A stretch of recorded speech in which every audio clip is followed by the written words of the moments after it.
தீர பேசாதோ முன்னாலே தூக்கம் போயாச்சு உள்ளார ஏதேதோ ஆயாச்சு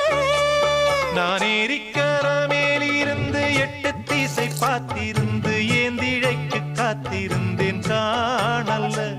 மணி 7 8 ஆன பின்னும் ஊரடங்கி போன பின்னும் சோறு தண்ணி வேணும்னு தோணல்ல என் தெம்மாங்கு பாட்ட கேட்டு தெங்காத்து ஓடி வந்து தூதாக போக வேணும் அக்கறையில நாம் உண்டான ஆசைகளை உள்ளார பூட்டி வச்சு திண்டாடி நிக்கிறேனே இக்கரையில நான் ஏரிக்கர மேலிருந்து 8